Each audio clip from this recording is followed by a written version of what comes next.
Hello, people of the world of the internet watching videos that have to do with cars. Welcome to this, my 1990 Honda CRX SI Restoration Series, which will soon be powered by none other than an SIR2 spec B16A. If you're new here and you missed out on the previous videos on this project, up above my head is a link to either a playlist to get you caught up, or it could be a cautionary tale of why you should not substitute shrimp for scorpions in your tacos.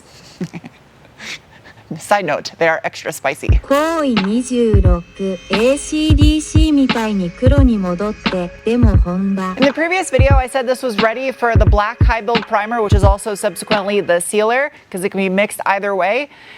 But there's a little issue that's driving me insane and I know will show up in that second round, and it's right here on the carbon fender. And because I'm gonna paint this car metallic black, I don't want to take any chances. It's like in the shape of a Focus RS fender, if that made sense. Hands down, one of the worst colors to show flaws in bodywork is going to be a metallic black. Like right there, see how low that is? That was driving me insane. While it's less forgiving at hiding defects and kind of a nightmare to take care of, black is one of the most rewarding paint finishes when it looks perfect. That might have fixed it. Might not even need a skim. Also, while I'm tackling this, there is a Kylie on board tackling a tedious task. This is a shit ton of work. What she's doing is putting every last nut and bolt from the exterior of the car back into the bags for the parts in which they came from after having them zinc coated. She's being for CIA. They're spies. Why would they dream if they're spies? Do spies dream? As you can see, it clearly might be affecting her just a tad bit from staring at bolts for multiple days straight. Oh, what the f***? Well, now that this thing just successfully had diarrhea all over the place, I guess I gotta get another one. It'll get hard in a sec. Okay. Give it a nice little wipe. Since it's carbon fiber, I'm using a thin, flexible glaze putty. Unfortunately, it doesn't get hard instantly, so I gotta sit and wait a little while until I can work it. Never make an employee do a task you wouldn't do yourself.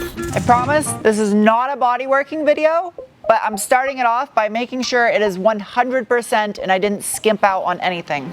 This tape's nice and thin so that way it doesn't stick up. And go.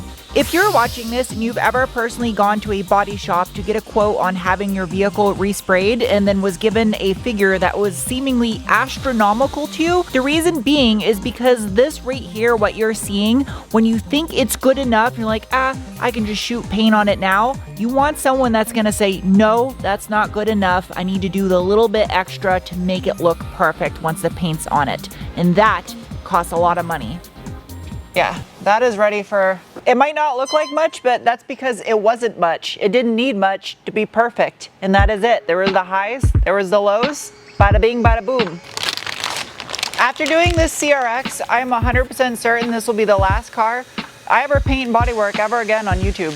I have no desire to ever do this again.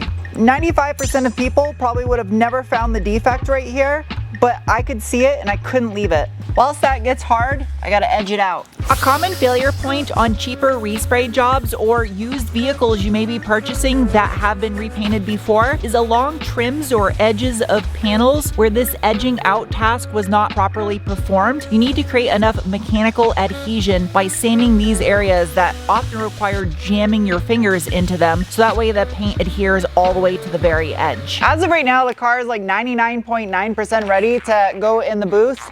But I didn't get that one spot perfect and I was so irritated that I just went home after. Whilst I'm doing the car, Kylie is taking care of the hatch panel.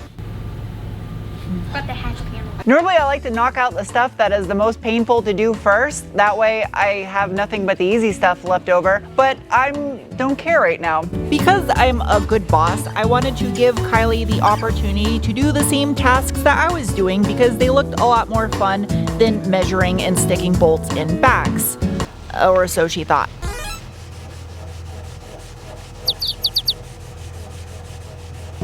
Remember folks, lead by example. Thankfully for both of our sanity, we were 99.9% done the bodywork on this car at this point. What in the double bubble hell hole is going on here? Tech tip, when masking a car to paint it, it's probably a good idea to remove the masking tape not too long after spraying or else you have petrified tape. Oh, how I deeply regret not peeling this tape months ago. Oh, this is terrible. Kylie just made a very interesting discovery that I did not notice. The replacement hatch panel I purchased has a crack right here, which subsequently allows for quite a bit of flex in the lower portion of this panel. And if I were to weld this up right now to repair it, I might make it impossible to seal the glass later. So I think the smartest solution would be to wait until the glass is put back into the car and then put a little weld right there to lock it into place. That way it makes sure it seals. Use your feet. The only downside to that though is I have to paint this first. So it means I'm gonna have to put a weld after this is painted. But luckily this is all hidden with trim, so it won't be an issue. Better than having the glass not fit. Also, another fun discovery, in this car's past, a body shop had broken the door trim and double bubbled it back in place. Much better. Now I actually have consistent edges. Have you ever made the mistake of saying something would only take you 30 or 40 minutes to knock out and then you'd be done? Hatch assembly, good to go.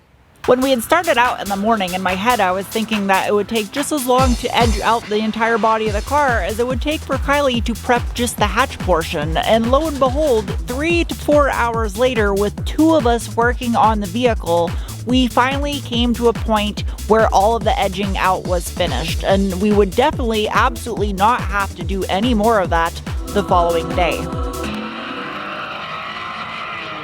It's a couple days later, and Kylie and I are almost past the point of misery with this project. Oh, speaking of which, did I peel the tape out of there yet?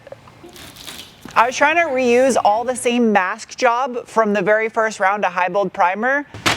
I don't want to redo it, but we should probably redo it. Let's see.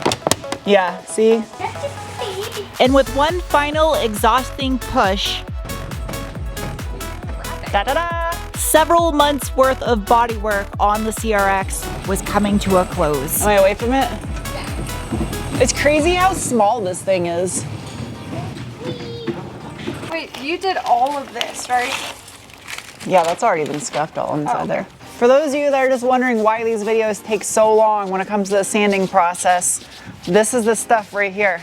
Yeah, nice and smooth, feathered out. Mission accomplished. Sanding and bodywork of the primer on the CRX is done. Now time for the black primer round. I know I said primer again, but don't worry about that. The next step in the restoration of the CRX is a paint process which I had never actually tried before and was a recommendation from Brian of the Paint Society, and I knew he knew what he was talking about, so I wanted to give it a shot.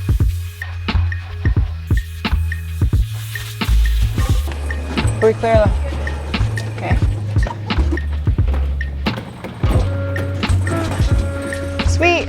It just dawned on me that I now have 4 full days of our labor in this video at this point, and we're like not even halfway through. For obvious reasons, the entire surface of this car has to be flawlessly clean, because if you just paint dust, then you're not painting the car. Because science. I was a porpoise once. I had a porpoise. I'm thinking, as much as I hate masking, that this is almost as insanity-inducing as sanding is. Since Kylie has just recently completed her confined spaces training, it's a CBT, she is going to be the guinea pig. You need to shove yourself in there. Yeah.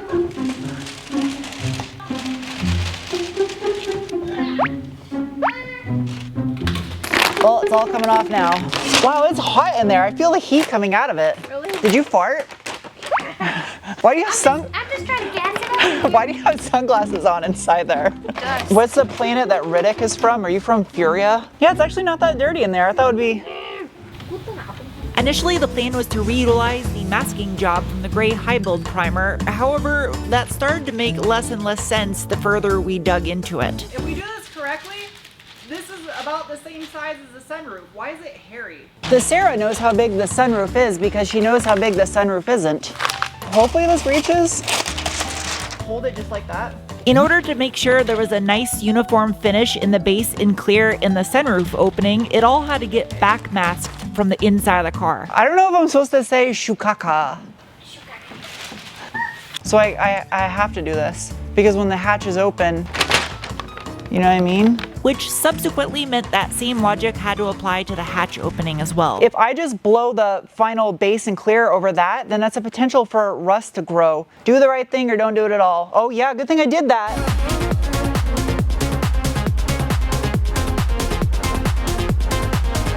It's another day we're very much losing our minds at this point. Scuff stuff and go.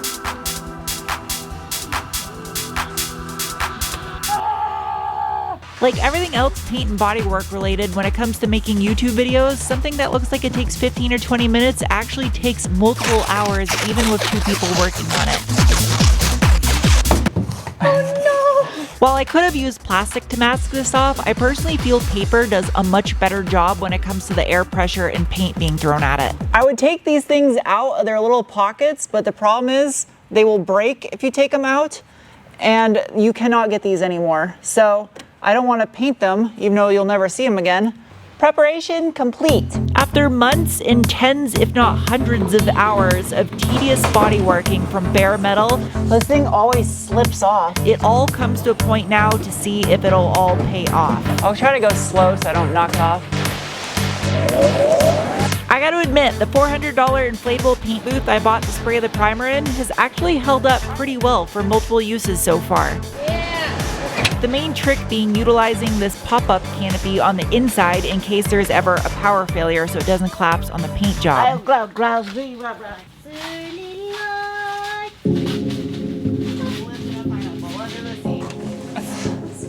I would say it's the following day, but I have lost track of how many days are in this video.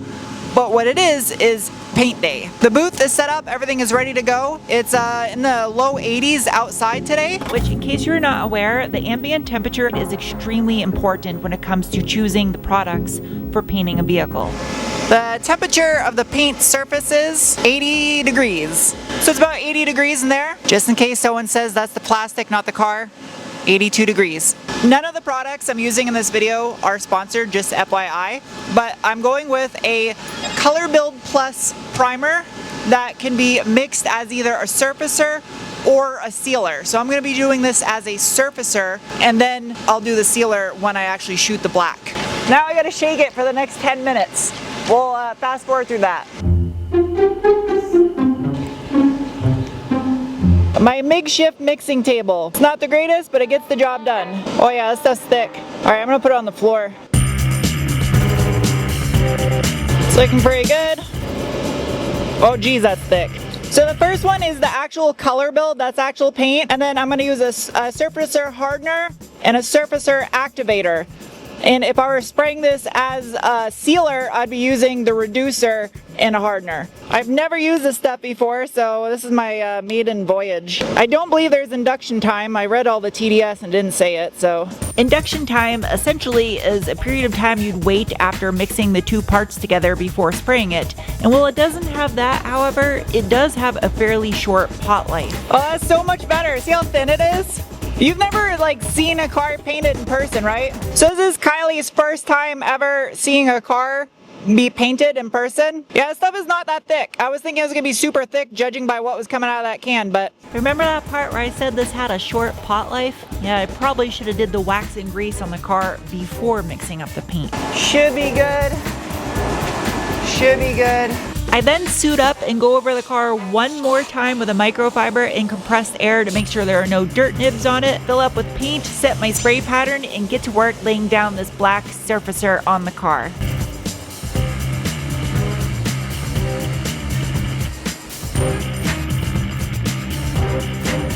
After laying out the product on the hatch and sunroof panel, which was close to the garage door opening with plenty of sunlight, the one thing I regretted doing is not adding LED lights in the upper portion of the paint booth like I did down near the floor. It made it very difficult to see what I was doing on the upper half of the car because I'm spraying out matte black and I couldn't really see where my wet edge was at. Regardless, I was still able to get it down just off of muscle memory, knowing how fast I was moving and how close I was to the panel.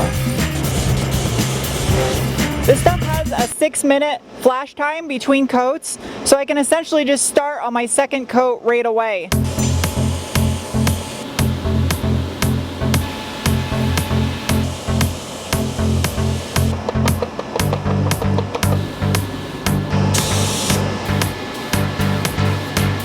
It's been dry literally since I was still in the booth because it has such a short flash off time, but I waited an hour and a half. So do you eat the shrimp tails? No. I do. Time to depoop the shrimp. Shrimp tails are full of beta carotene. They are good for you. Tech tip. When it comes to paint guns, clean them immediately as soon as you're done spraying with some reducer. I did, but it clearly is still pretty gunked up, so I need to let this soak. But let's see what this thing looks like outside. All right. Oh, that looks good. That looks really good. You look down the right side right here. Oh yeah. All the areas I was super stressed out about look good. If I had to critique myself a little bit, you can see I got kind of heavy right there, but it didn't run. It just got close to where it was about to, but I'm sanding this again. So bodywork looks really good over here on the driver's side too. You can see a little bit of dryness, overspray dryness from shooting it, but that's fine because this is just a primer coat. The roof looks fantastic. I'm super excited about the roof. Now I did shoot inside the jams just lightly, just to get it all consistent in here so it was the same color. The gray would have drove me insane. That was literally the only reason why I did it. I did miss a little bit on the inside of the A-pillar, but that's where the rubber weather stripping goes, so you don't see any of that. My hatch jams look nice and fresh. The carbon fiber fenders came out way better than I thought they would. I'm actually super surprised. Yeah, I'm glad we're doing this now because the longer it waits, the harder it gets. That's what someone said. At this point in time, it's now just a joke on how many different days are in this video, but there was a purpose to it because there you go.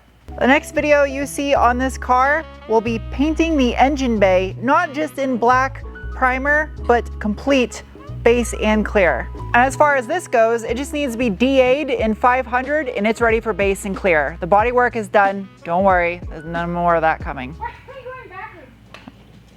I think she's broken. As far as this thing goes, I will have the car view, a driving road test video, as well as putting a custom fuel cell made exactly the same spec as the factory tank, only now it'll have an internal fuel pump, which means sadly the external fuel pump will be no more, but it'll be a better setup. So thank you guys for watching. I'll see you soon with another video. Bye.